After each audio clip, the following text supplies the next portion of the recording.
కొన్ని గంటల వ్యవధిలోనే ఓజీ నుంచి ఉస్తాద్ భగత్ సింగ్ నుంచి చిత్ర బృందాలు ఒకేసారి అప్డేట్స్ ఇవ్వడం పవన్ కళ్యాణ్ అభిమానులను ఆనందంలో ముంచెత్తుతోంది.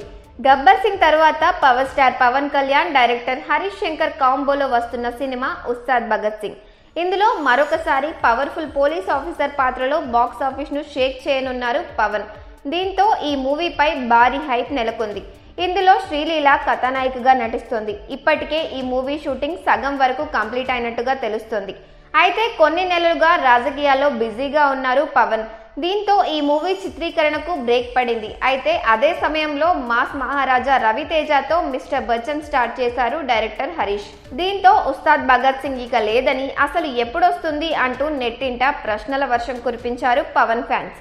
కానీ ఇన్నాళ్ళు సైలెంట్ గా ఉన్న ఈ మూవీ మేకర్స్ ఇప్పుడు పవర్ ఫ్యాన్స్ కు సర్ప్రైజ్ ఇచ్చేందుకు రెడీ అయ్యారు. ఎన్నికల తర్వాతే ఈ సినిమా అప్డేట్స్ వస్తాయంటున్న అభిమానులకు సడన్ సర్ప్రైజ్ ఇచ్చారు మేకర్స్.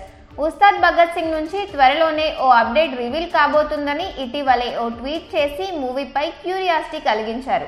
ఈ రోజు పవన్ కళ్యాణ్ ఉస్తాద్ భగత్ సింగ్ గ్లిమ్స్ కు డబ్బింగ్ చెప్తున్న ఫోటోలను నెట్టింట షేర్ చేసింది చిత్ర యూనిట్. పవన్ పక్కన హరీష్ శంకర్ కూడా కనిపిస్తున్నారు. ఈ నెల 19న ఈ మూవీకి సంబంధించిన మరో గ్లిమ్స్ రిలీజ్ కానుందని తెలుస్తోంది. ఎలక్షన్ సమయంలో పొలిటికల్ డైలాగ్స్ తో ఈ గ్లిమ్స్ ఉండనున్నట్టుగా టాక్ వినిపిస్తోంది. మరో 2 రోజుల్లోనే ఈ గ్లిమ్స్ విడుదల చేయనున్నారని, దీనిపై అధికారిక ప్రకటన రానుందని అంటున్నారు. ప్రస్తుతం పవన్ ఫోటోస్ వైరల్ అవుతున్నాయి.